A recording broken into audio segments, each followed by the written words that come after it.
আশমিরা TV, শিশুর আনন্দ ঘর।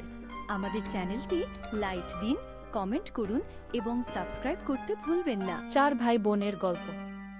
সবুজে ঘেরা একটা ছোট্ট গ্রাম।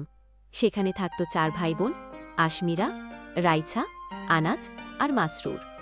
ওদের দিনগুলো কাটত একসাথে হেসে খেলে। গাছে ওঠা, পুকুরে ঝাঁপ দেওয়া আর নদীর ধারে বসে স্বপ্নের জাল বোনা।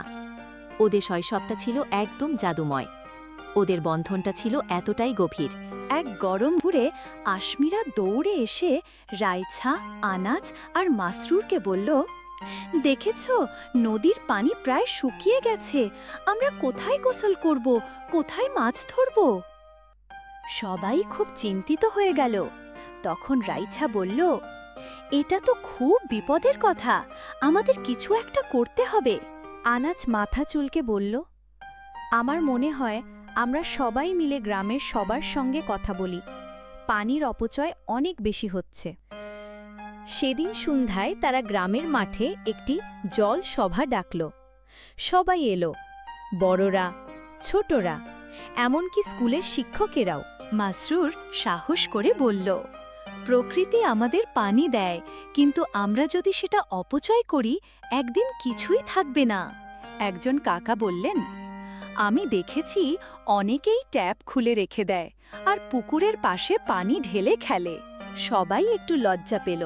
আশমিরা বলল, ভুল সবাই করে, কিন্তু এবার আমরা শিখে গেছি, এখন থেকে আর এমন হবে না।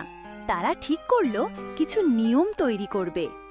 পানি খাওয়ার সময় পরিমাণ মতো নেবে, খেলতে গিয়ে পানি অপচয় করবে না, বাড়ির পাশে বৃষ্টির জল জমাতে গর্ত খুঁড়বে, সবাই মিলে গাছ লাগাবে।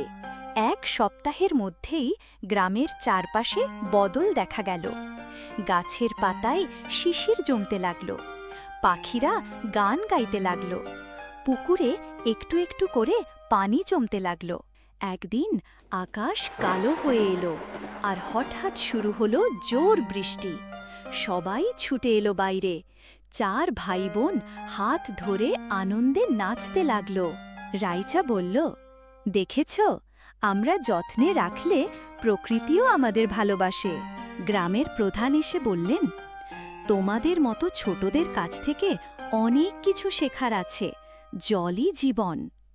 তারপর থেকে আশমিরা, রাইচা, আনাস ও মাসরুর হয়ে উঠল গ্রামের গর্ব, জলের রক্ষক।